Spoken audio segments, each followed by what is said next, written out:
माझ्या दालनात याची पुन्हा एकदा बैठक घेतो, सगळ्या वरिष्ठ अधिकाऱ्यांना बोलवतो, सगळ्या संबंधितांना बोलवतो। यांच्याकडे खातच नाही ते।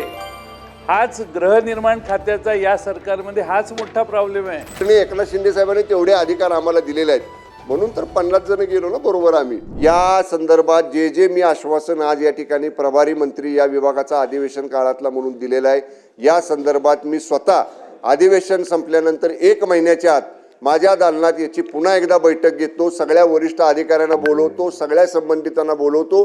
कुठल्याही परिस्थितीत आज सभागृहात मी जे आश्वासन दिले त्याची पूर्तता निश्चितपणे त्या बैठकीमध्ये केली जाईल। जयंतराव पाटील 2004 ला LOI दिले, आज 2025 साल आहे आणि आज मंत्री महोदय म्हणतात की पुन्हा त्याला संधी दिलेली आणि वरून सांगतात की माझ्याकडे मीटिंग घेतो। यांच्याकडे अधिकारच नाही मीटिंग घ्यायचा, यांच्याकडे खातच नाही ते। हाच गृहनिर्माण खात्याचा या सरकारमध्ये हाच मोठा प्रॉब्लेम आहे।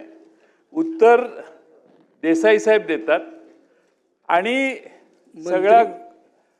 सगळा कार्यक्रम तिकडे चालू आहे।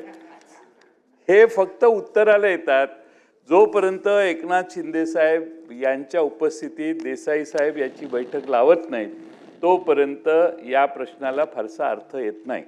अध्यक्ष महोदय, सन्माननीय चौधरी साहेबांनी 2004 पासून काय अवस्था झालेली आहे सांगितलं। पुन्हा मंत्री महोदयांनी सांगितलं की पुन्हा आता त्यांना संधी देण्याची व्यवस्था केलेली आहे। म्हणून मी विचारलं की विकासक आपल्या ओळखीचा आहे का? याचा उद्देश माझा काही आरोप नाही आहे, तुमची ओळखच मुंबईत असण्याचं काही कारण नाही आहे। पण अध्यक्ष महोदय, मी हा जाणूनपूर्वक प्रश्न ह्यासाठी विचारला की काही विकासकांना विशेष वागणूक देणे आणि काही विकासकांच्यावर गदा येणे आणि त्यांना थांबवणे किंवा स्टॉप करणे, अशापेक्षा सरकारने माननीय मंत्री महोदयांच्याकडून मी अपेक्षा करतो की जे 4 वर्षापासून किंवा 5 वर्षापासून प्रकल्प बंद आहेत, विकासकांनी कोणतंही पाऊल टाकलं नाही, अशा 5 वर्ष जुन्या प्रकल्पांची रिव्हिजन करून अशा विकासकांच्याकडून आत्ता जे तुम्ही कार्यक्रम घेणार आहे त्याकडून तसाच 5 वर्षापूर्वी थांबलेल्या प्रकल्पांच्याकडून घेऊन त्यांचं रिव्हिजन करून, नाही तर त्यांना बंद करण्याचं काम टर्मिनेट करून नवीन विकासक नेमण्याची व्यवस्था सरकार करेल काय?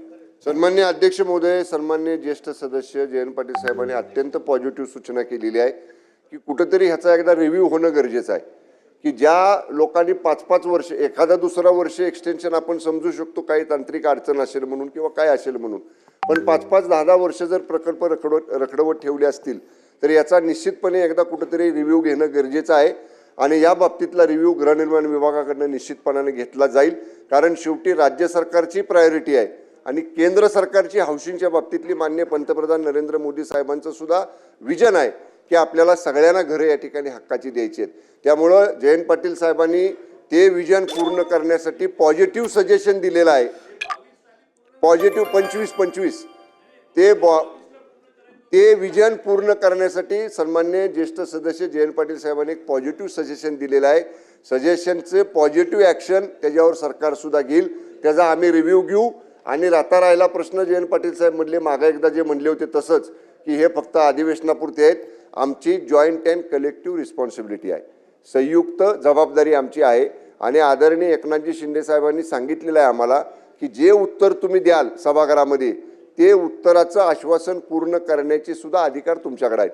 तुम्ही ते पूर्ण जबाबदारीने बैठका घ्या, निर्णय घ्या, त्याप्रमाणे विभाग अंमलबजावणी करेल। त्यामुळे आदरणीय जयंत पाटील साहेब आपल्याला फक्त एक साक्ष काढतो, ऐका ना साहेब, तुम्ही वरुण सरदेसाई साहेब तुमच्या बाजूचे, त्यांना विचारा, त्यांना मी आश्वासन एक दिलं होतं, मी माझी बैठक घेतली, त्यांना बोलवलं आणि पॉझिटिव्ह मार्ग आम्ही वरुण सरदेसाई साहेब खाजगीत भेटून सांगा जयंत पाटील साहेबांना ते बघा, म्हणजे तुम्हाला आपलं दूध का दूध पाणी का पाणी करून दिलं। आदरणीय एकनाथ शिंदे साहेबांनी तेवढे अधिकार आम्हाला दिलेले आहेत म्हणून तर 50 जण गेलो ना बरोबर आम्ही।